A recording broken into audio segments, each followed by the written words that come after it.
It's time once again for Yes and Yoga. My name is David Ahern. And I'm Adi Bachchan. Today we have the great honor of having Dr. Rene Powell with us, dear friend of Adi's. Yes, we've known each other since college. Yeah, beautiful. You are 10 years. Anesthesiologist. Yes. Which is, what a word that is. I couldn't even spell it. It's pretty hard to spell. And you're kind of exploring new paths with it right now, or tell me more about that on some of the medicine. So for anesthesiology, just the stress level is pretty high. And I'm a doctor of osteopathy. I'm not an MD, I'm a DO. You're a DO, right. I'm a DO. So I've always liked the quote-unquote alternative forms of medicine anyway. I just was really drawn to anesthesiology. So I like to say I'm an anesthesiologist by day, but by night I'm kind of a nerd alternative medicine person. I'm actually going to start something called functional medicine in September. What is functional medicine? Yes. So it's basically bringing alternative medicine or Eastern medicine practices to the Western medicine world. Oh, wow. So Western medicine is evidence-based medicine. Sure. It's Eastern is experiential, right? correct. Yeah. And it's hard to do evidence-based medicine on Eastern medicine. Right. Just with plants and herbs and yoga and mindfulness and music, and it's hard to study that. Yes.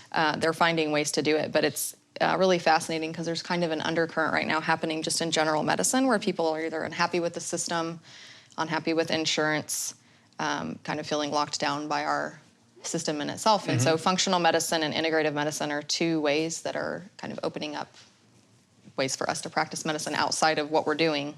So yeah, yoga.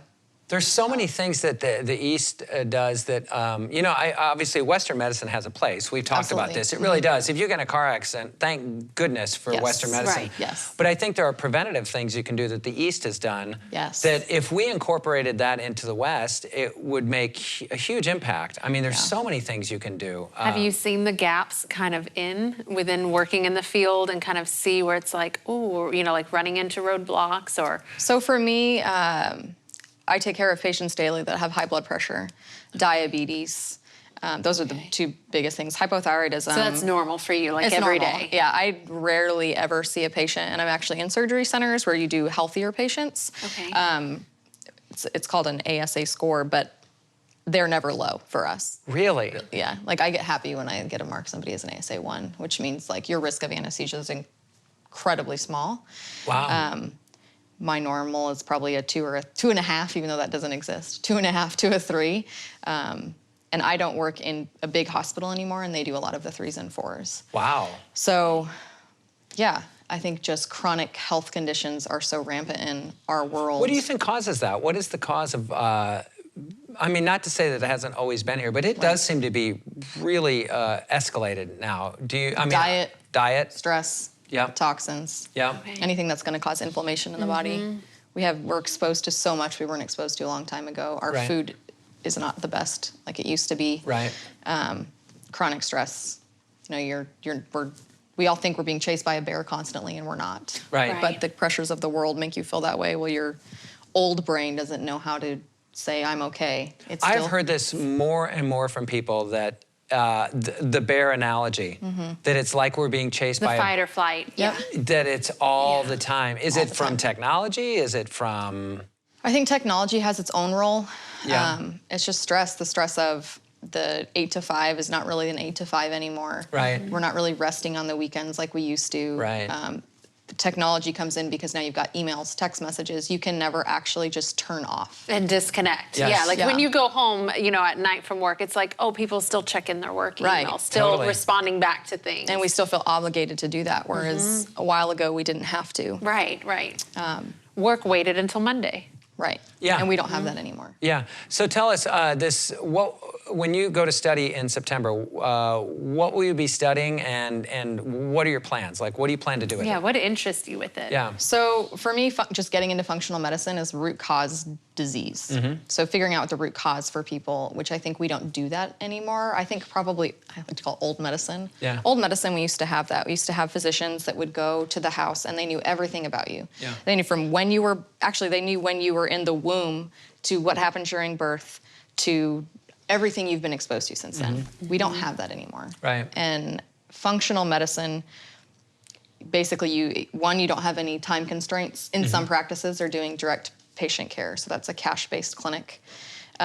You really are getting an hour to an hour and a half with that functional medicine practitioner. Oh, wow. And you're sitting down and I'm getting to know you. And I'm really getting to know who you are, your birth experience. Did something happen in utero? Did something happen during your birth? Any traumas in your family? You know, you're really learning that person as a whole. Right. And then trying to figure out, okay, well, what is causing your pain, or what is causing your stomach issues? Like I said, inflammation is a lot, diet is a lot, but really getting to learn that person, which I think is the struggle right now in our Western medicine. Yeah. And I know a lot of physicians feel that way. They don't get to spend enough time with patients. It's 15-minute slots, 20-minute slots. You can only focus on one thing. So you have high blood pressure, well, here's a pill for it. Right. You know, but everyone, the reason for all of this, especially even doing this show, was to really try to start talking about mindfulness, because so many people, we get so lost up in life, you know what I mean? And ultimately, so I asked the question, why do we want people to be more mindful? What is the answer to that? Why do you think we want people to be more mindful? So so she actually repeats this to me all the time when I'm getting stressed out about my children or my husband or whatever, things going on at home. It starts with you. Right. All the work starts with you. So mindfulness, getting your stress down, whether that be through walking, meditating, yoga, listening to music, sitting in the bath, I don't care what it is. Making you time really is important.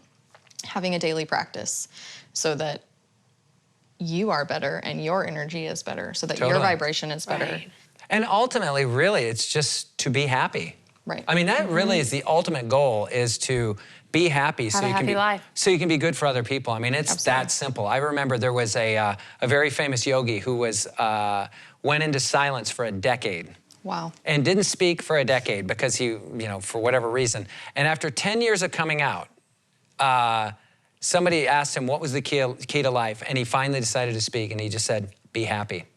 Yeah. And that was it. That's all it came down to is, and so if you can find things that make you happy, that will translate all the way through your life. And help you through life. Right. It's just keys and things and tools, whatever it may be, to make you have the most optimal. Right. So all of these techniques cut through the noise so you can figure out what it is that makes you happy. And then once you figure that out, just do that.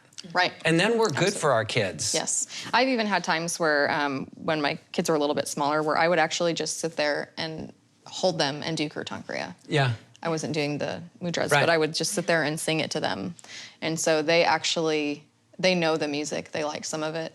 Sometimes they don't. Do you know, another thing I always say is follow your passion, do what you love to do, and everything else will work itself out. Because if we're following our passion and we're serving our purpose for why we're here, we become content, we become good for everybody else. Right. So without all of the constraints of what society thinks, what your family thinks, even what your husband or kids think, if you could do any job you wanted to do. Oh my gosh. Like this is what you really want to do. It doesn't matter about money. Yeah.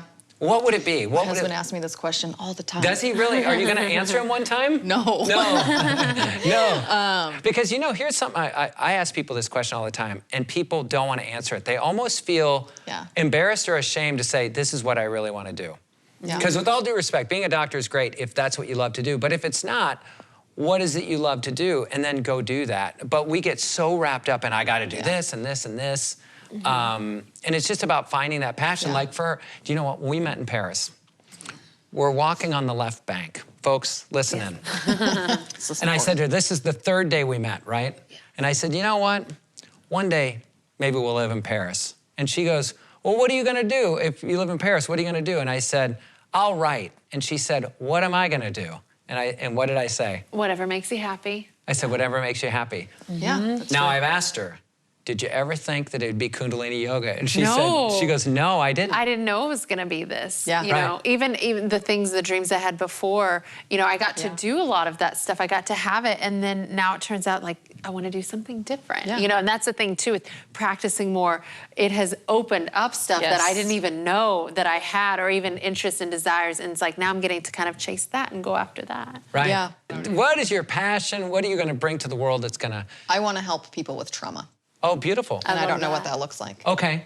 Well, that's beautiful. I think kinda, that's a beautiful thing. I think that that's the start. Yeah. You know, it always comes back to helping people. How can I serve people? And I really do think that's our place, is that what can we do to serve That's other our people? bond so much on friendship, too. Yes. It's Yes. like we both have that common core of how can we help people? How can we serve? Right. Right. And I think that that's come in this age. They call this the age of Aquarius, the Aquarian age, where it's gone from the place of what can I get to how can I serve. Right. And I What think can I give? Yeah, what can I give? And that's one thing that she and I talk about a lot. What can we give and what can we do to help people to become their best self? And so that's why we started this show. So if you're liking it, keep watching it. And if not, we're gonna do some yoga. Yeah, let's Sounds practice. You guys can join us in a minute. So here we go, Ong Namo, and away we go.